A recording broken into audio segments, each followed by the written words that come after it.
नमस्कार, मैं हूं श्याम गिरी। आप देख रहे हैं हमारा यूट्यूब चैनल मुद्दा भारत का। मुद्दा भारत का यानी मुद्दा आपका। आइए हम चलते हैं आज अपने चैनल के जरिए भारतीय जनता पार्टी के प्रदेश अध्यक्ष उत्तर भारतीय मोर्चा के संजय पांडे जी से, और उनसे चर्चा करेंगे कि आने वाले चुनाव में उत्तर भारतीयों को एकजुट करने के लिए किस तरह की रणनीति अपना रहे हैं।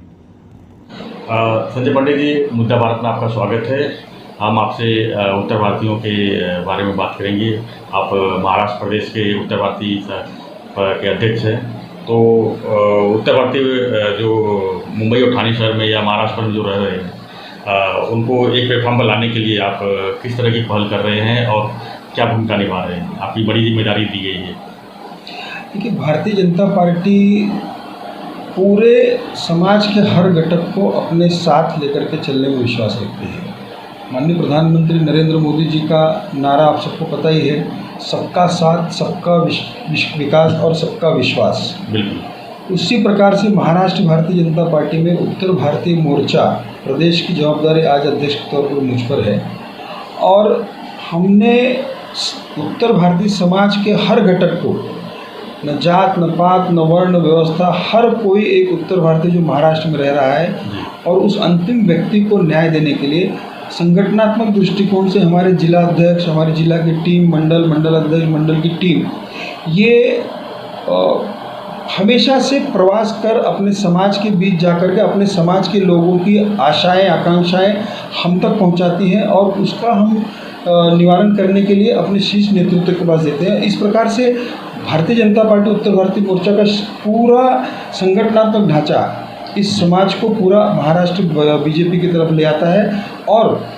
उनकी समस्याओं का समाधान करने का हम प्रयास करते हैं। पांडे जी, उत्तर भारतीयों की हमेशा शिकायत रहती है कि उनको इस्तेमाल करके छोड़ दिया जाता है। खासकर जब कोरोना काल में आया था तो काफ़ी संख्या में सब यहाँ से जा रहे थे, और उनको जाने का कोई साधन भी मुहैया नहीं कराया गया। वो पैदल तक यहाँ से उत्तर प्रदेश चले गए, और उनको मतलब कुछ भी सुविधा नहीं मिली, और काफ़ी अपने आप को असहाय समझे गए। तो उस समय बार बार उनका ये कहना था कि हर पार्टी हमको इस्तेमाल करती है, लेकिन हमारे लिए कोई खड़ा नहीं रहता है। ऐसे में आपकी क्या भूमिका रही उस समय?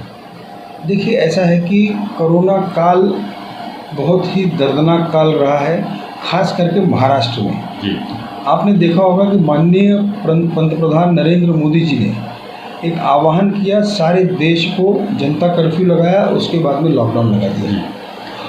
पहले लॉकडाउन के बाद जब दूसरा लॉकडाउन लगा तो महाराष्ट्र में महाविकास आघाड़ी की सरकार थी, और पूरे उत्तर भारतीय समाज ने ये देखा कि महाविकास आघाड़ी सरकार हर फ्रंट पर विफल हुई, और ऐसे में विरोधी पक्ष नेता माननीय देवेंद्र फडणवीस जी ने भारतीय जनता पार्टी के सभी कार्यकर्ताओं नेताओं का आह्वान किया, और एक जो महाराष्ट्र में और पूरे देश भर में कोरोना काल में जो सेवा कार्य, मतलब सेवा प्रकल्प जो खड़ा हुआ, वो अपने आप में सराहनीय है, और उसकी तुलना किसी के साथ नहीं की जा सकती। जी, जो काम सरकार को करना चाहिए था वो विरोधी पक्ष नेता देवेंद्र फडणवीस जी के मार्गदर्शन में भारतीय जनता पार्टी के कार्यकर्ताओं ने किया।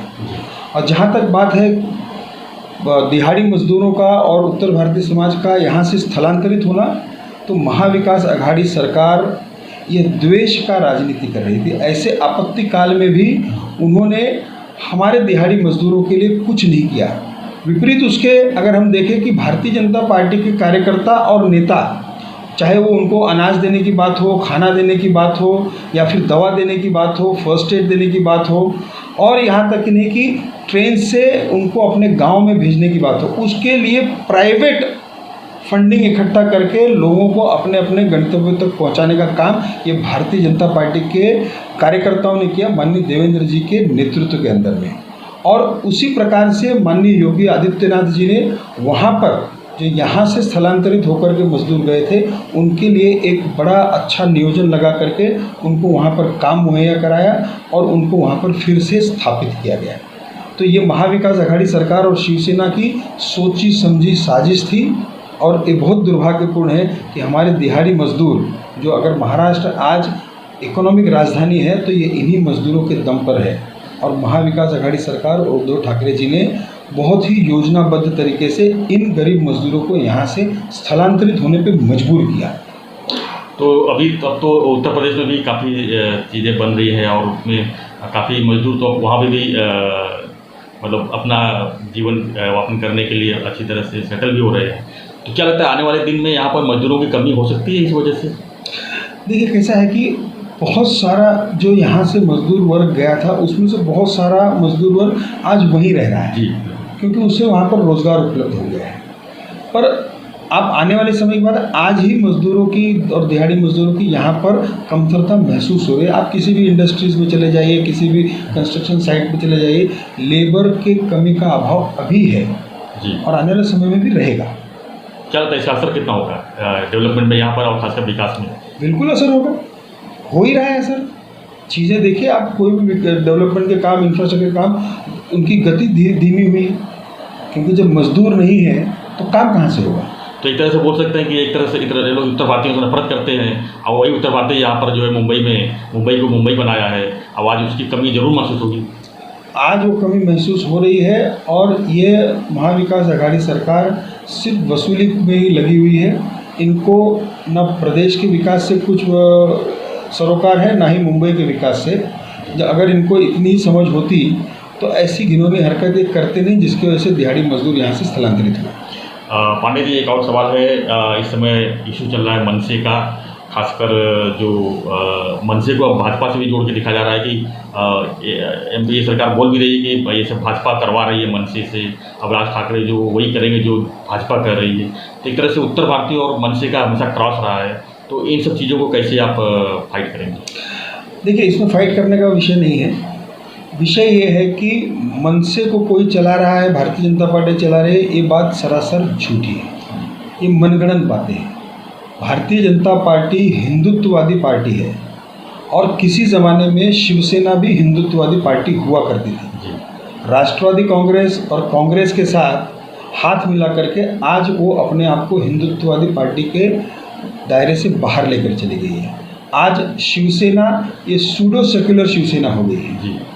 जिस एक ज़माने में जो हिंदुत्व के रक्षण की बात करते थे, आज वो उनके साथ बैठे हैं सरकार में जो भगवान प्रभु रामचंद्र जी के अस्तित्व पे प्रश्न उठाते थे। कांग्रेस पार्टी ने सुप्रीम कोर्ट में हलफनामा दाखिल किया है कि राम एक मिथ है, राम का अस्तित्व ही नहीं है। तो आज हिंदुत्ववादी पार्टियां जो ये कैसे देखेंगे, इनके अंदर मतलब मुझे समझ नहीं आ रहा है कि ऐसे लोगों के साथ सिर्फ सत्ता के मोह में आप बैठ गए। और मैं आपको एक बहुत जिम्मेदारी के साथ बात बोल रहा हूँ, किसी भी राजनीतिक दल का पतन तब शुरू होता है जब वो अपनी मूल धारा से, अपनी मूल विचारधारा से विचलित हो जाता है। और आज शिवसेना उसी रास्ते पर चल गई है। मैं बता रहा हूँ कि जिस प्रकार से कम्युनिस्ट पार्टी का हाल हुआ है कांग्रेस के साथ अलायंस करके, उसी प्रकार से आने वाले समय में शिवसेना भी संपुष्टि की ओर दौड़ रही है। और ये माननीय उद्धव ठाकरे जी को समझ अब आने लगा है, जब हिंदुत्व का मुद्दा उन्हीं के भाई राज ठाकरे ने उठाया। अब उस हिंदुत्व के मुद्दे के लिए ये लोगों के अंदर अस्वस्थता फैल चुकी है। एक इशू और है कि पांडे जी की आजकल जो है हनुमान चालीसा मतलब सार्वजनिक रूप से लगाना एक तरह से राजद्रोह माना जा रहा है, उनके ऊपर कार्रवाइयाँ हो रही है। जो इशू इस समय चल रहा है खासकर हनुमान चालीसा को, उसको किस नज़र से आप देखते हैं? जैसे उत्तर भारतीयों का एक शक्ति है हनुमान चालीसा। ऐसा है कि उत्तर भारतीयों की शक्ति है, इसमें कोई दुमत नहीं, पर हनुमान चालीसा ये हिंदुत्व की शक्ति है। एक ज़माने में जैसे मैंने अभी कहा कि शिवसेना का बेसिक ढांचा बदल गया है। उसने अपने समाज के साथ, हिंदू धर्म के साथ, हिंदुत्व के साथ गद्दारी की है। किसी ज़माने में राम को मानने वाले लोग आज रोम की पूजा कर रहे हैं। आज शिवसेना प्रमुख उद्धव ठाकरे को रोम से आदेश आ रहे हैं और इसी वजह से हनुमान चालीसा का इतना बड़ा विरोध हो रहा है। क्या कर रहे हैं मुंबई में रह रहे उत्तर भारतीयों को, खासकर महाराष्ट्र में रह रहे उत्तर भारतीयों को क्या मैसेज देना चाहेंगे, किस तरह आह्वान करना चाहेंगे कि वो अपने एकजुटता जो है न खोए? मैं महाराष्ट्र में रहने वाले पूर्ण उत्तर भारतीय समाज से सिर्फ एक ही बात कहूँगा कि किसी भी बात को हम इस प्रकार से ले कि आज हमें अपने हिंदुत्व का रक्षण करना है और हिंदुत्व का रक्षण करने के लिए सभी उत्तर भारतीय महाराष्ट्र में एकजुट रहें और पूरे देश भर में एकजुट रहें। आने वाले दिन में लोकल बॉडी का चुनाव भी होने वाला है। मुंबई, ठाणे, नवी मुंबई, कल्याण, डोंबिवली बड़ी चुनाव होने वाले। इसमें उत्तर भारतीयों को किस तरह भागीदारी करेंगे आप? खासकर टिकट बंटवारे वाले को काफ़ी नाराजगी होती है, आपस में इसको जोड़ने के लिए बढ़ न जाए, कहीं दूसरी पार्टी में चले जाए, उसको कैसे बांध के रखेंगे आप? न्याय कैसे दिलाएंगे आप? देखिए, महाराष्ट्र हो, पहली बात तो महाराष्ट्र हो या यूपी, उत्तर भारतीय समाज हिंदुत्व का कट्टर समर्थक है। और जहाँ तक बात चुनाव की है, तो चुनाव में एक टिकट बांटने की एक प्रक्रिया होती है। मैं अपने संगठनात्मक बैठकों में हमेशा कहता हूँ कि आप अगर अपने समाज के साथ उनके ज़मीन पर उनके सुख दुख में शामिल होगे, उनके साथ आप दिखोगे, तो आपकी ताकत दिखेगी, और अगर ताकत दिखेगी तो पार्टी आपको टिकट दिए बगैर रह नहीं सकती। तो इसके लिए हाँ, जिसके साथ अन्याय अगर हो रहा है तो उसके लिए हम शीर्ष नेतृत्व के साथ में अपना पक्ष रखेंगे। और अंततः तो ऐसा होता है कि टिकट देना एक सर्वे के आधार पर होता है। हमें लगता होगा कि हम बहुत बड़े नेता हैं, पर अगर हमारा ज़मीन पे कोई प्रेजेंस नहीं है और सर्वे में आपका नाम नहीं आएगा तो टिकट आपको नहीं मिल सकती। और इसीलिए मैं हमेशा आह्वान करता हूँ उत्तर भारतीय समाज के अपने सभी नेताओं से, कार्यकर्ताओं से, कि ज़्यादा से ज़्यादा अपने समाज में संवाद और संपर्क स्थापित करें, जिसके कारण आपके मंडल में, बूथ में आपका एक अस्तित्व बना रहे, और उसी के आधार पर आपको टिकट मिलेगी। और उसकी पैरवी योग्य समय पे मैं प्रदेश के शीर्ष नेतृत्व के पास जरूर करूँगा। तो महाराष्ट्र में रह रहे उत्तर भारतीयों का आप क्या संदेश देना चाहेंगे? कैसे उनको एकजुट करने के लिए एक आह्वान देना चाहेंगे? महाराष्ट्र हो या यूपी, उत्तर भारतीय समाज को मैं सिर्फ एक ही आह्वान करता हूँ कि हिंदुत्व के रक्षण के लिए हम सब एकजुट रहें, और आने वाले समय में हिंदुत्व के रक्षण के लिए अगर संघर्ष करना पड़ा तो हम सब अपने अपने बीच के डिफरेंसेस को हटा करके हिंदुत्व के नाम पर पे एक साथ रहेंगे। धन्यवाद पांडे जी, आप हमारे साथ चैनल में जुड़े द भारत में, आपका बहुत बहुत शुक्रिया।